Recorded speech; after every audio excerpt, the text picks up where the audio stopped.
सुंदरबन जंगल में एक कालू कौवा अपने पत्नी गोरी कौवी और अपने दो बेटों के साथ रहता था। कालू एक व्यापारी था। जैसे जैसे साल में मौसम बदलते, त्योहार बदलते, वो अपना व्यापार भी बदलता था। अभी दिवाली आने वाली है, इसीलिए कालू अब आकाश दिए बनाने और उन्हें बाजार में बेचने का व्यापार कर रहा है। कालू बहुत मेहनती और होशियार कौवा है। वो अपनी जान को दांव पे लगाकर चीलों के इलाके में जाकर आकाश दिए को लगने वाली टहनियां इकट्ठा करता है। जो भी चील अपना घोंसला छोड़कर गए हैं, वो उन घोंसलों की टहनियां अपने आकाश दियों के काम में लेता था। कालू के दो बेटे बहुत होशियार है। एक बेटा अनाज ढूंढने और एक बेटा घोंसला बनाने में माहिर है। लेकिन जब भी कालू अपना आकाश दिए बनाने का काम करता, उसके दोनों बेटे खेलने के लिए बाहर चले जाते। उनको कालू के व्यापार में जरा भी रुचि नहीं थी। कालू अपने दोनों बेटों को बहुत समझाने की कोशिश करता, लेकिन वो उसकी तरफ ध्यान ही नहीं देते। सोनू मोनू, जरा मेरी बात सुनो। हाँ बोलिए पिताजी। मौसम के अनुसार व्यापार करना हमारा पुश्तैनी कारोबार है। अब मैं थक गया हूँ। तुम दोनों अगर अभी से मेरा ये काम सीख लोगे तो भविष्य में तुम खुद अपने पैरों पर खड़े हो सकते हो। तुम्हें किसी से मदद मांगने की जरूरत नहीं पड़ेगी। पिताजी, हमें व्यापार में जरा भी रुचि नहीं है। हम स्कूल में जाकर खूब पढ़ाई करेंगे और नौकरी करेंगे। मेरे बच्चों, मैं तुम्हें स्कूल जाने से नहीं रोक रहा, लेकिन पढ़ाई के साथ साथ तुम्हें ये काम भी आना चाहिए। पिताजी, हमें खेलने के लिए बाहर जाना है। हम आपका ज्ञान बाद में कभी सुनेंगे। सोनू और मोनू कालू की एक नहीं सुनते और वहाँ से चले जाते हैं। कालू बेचारा निराश हो जाता है और अपने अपने काम में लग जाता है। एक दिन कालू टहनियां इकट्ठा करने के लिए फिर से चीलों के इलाके में चला गया था। टहनियां ढूंढते ढूंढते वो बहुत अंदर तक आ गया था, फिर भी उसे एक भी खाली घोंसला नहीं दिख रहा था। हर बार कालू को कहीं न कहीं खाली घोंसला मिल ही जाता था, लेकिन इस बार बहुत अंदर जाने पर भी उसे एक भी खाली घोंसला नहीं दिख रहा। अरे, आज ऐसा क्यों हो रहा है मेरे साथ? मैं चीलों के इलाके में इतना अंदर आ गया हूँ, फिर भी मुझे एक भी खाली चील का घोंसला नहीं मिल रहा। कालू थोड़ी देर सोचने लगता है और एक फैसला ले लेता है। अब मुझे एक काम करना पड़ेगा। आज तक मैं कभी भी चीलों के इलाके में पश्चिम की ओर अंदर तक नहीं गया, क्योंकि वहां पर आदमखोर चीलों के साथ साथ शिकारी गिद्ध भी रहते हैं। लेकिन अगर मुझे अच्छे अच्छे मजबूत आकाश दिए बनाने हैं तो मुझे ये जोखिम उठाना ही पड़ेगा। कालू अपनी हिम्मत बांध लेता है और निकल पड़ता है। पश्चिम में थोड़ा अंदर आने पर उसे एक मजबूत टहनियों से बना हुआ एक खाली चील का घोंसला मिल जाता है।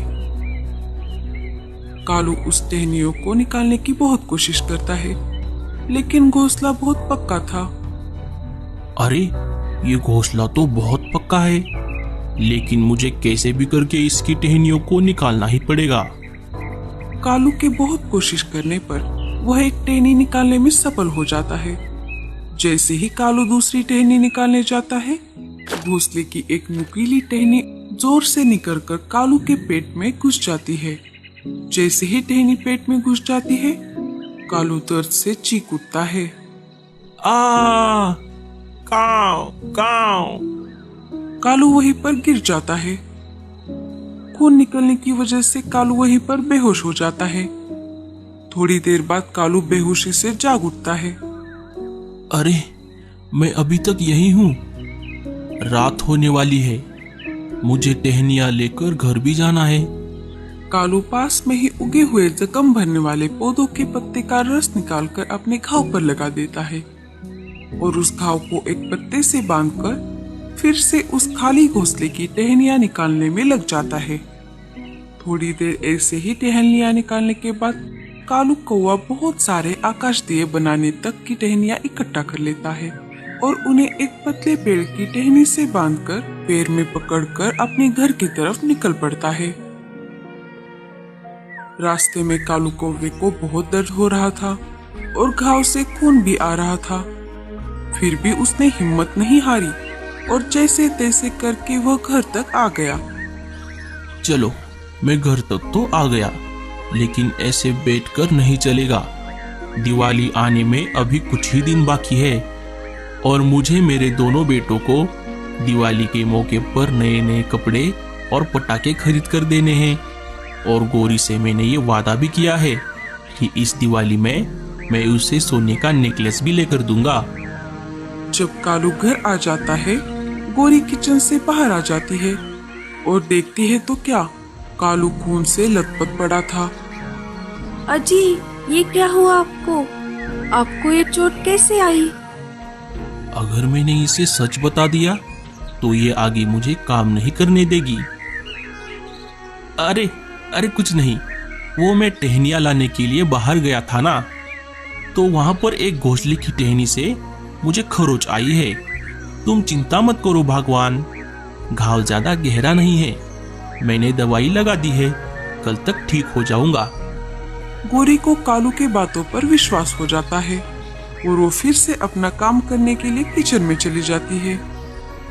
कालू अपने दर्द को दबाकर टहनियों से आकाशदीप बनाने में लग जाता है। बहुत मेहनत करने पर वो उस टहनियों से 10 आकाशदीप बना लेता है। सारी टहनियां खत्म हो जाती है। मुझे अभी और थोड़े आकाशदीप बनाने होंगे और इसके लिए मुझे और टहनियों की जरूरत है। मुझे अभी निकलना होगा। कालू फिर से निकल पड़ता है। बाहर निकलते ही घाव पर लगा हुआ पत्ता निकल पड़ता है और खून बहने लगता है। कालू को फिर से चक्कर आ जाता है और वो धड़ाम से जमीन पर गिर पड़ता है। गिरते ही वो गौरी और सोनू मोनू को आवाज देता है। गौरी, सोनू मोनू। तीनों कालू की आवाज सुनकर घोंसले से बाहर आ जाते हैं। देखते हैं तो क्या, कालू जमीन पर गिर पड़ा होता है। उसके घाव से खून निकल रहा होता है। पिताजी, ये आपको क्या हुआ? गौरी ज्यादा समय न गवाते हुए डॉक्टर तोते को बुला कर लाती है। डॉक्टर तोता कालू कौवे की जांच करता है। डॉक्टर तोता गौरी को दूर बुला लेता है और कहता है, गौरी, मुझे माफ कर दो, घाव बहुत ज्यादा गहरा है और खून भी बहुत बह चुका है। अब मैं कुछ नहीं कर सकता। कालू अब कुछ ही पलों के मेहमान है। डॉक्टर तोते के ऐसा कहते ही गौरी के आंखों का बांध टूट जाता है और वो जोर जोर से रोने लगती है। हे ऊपर वाले, ये क्या हो गया? कालू डॉक्टर की बातों को समझ लेता है। अपनी माँ को रोते देख सोनू और मोनू भी रोने लगते हैं। बच्चों, मेरे पास आओ, अब रो मत। मुझे पता है अब मैं कुछ ही पलों का मेहमान हूँ, तो मेरी बात ध्यान से सुनो। मेरे जाने के बाद अब तुम्हें ही अपनी माँ का ख्याल रखना होगा। थोड़ी देर बात करने पर कालू अपनी आंखें बंद कर लेता है और अपने परिवार को हमेशा के लिए छोड़कर चला जाता है। कालू के जाने के बाद तीनों पर मुसीबतों का पहाड़ टूट पड़ता है। जैसे जैसे दिन गुजरने लगते हैं, सोनू मोनू को अपनी गलती का एहसास हो जाता है।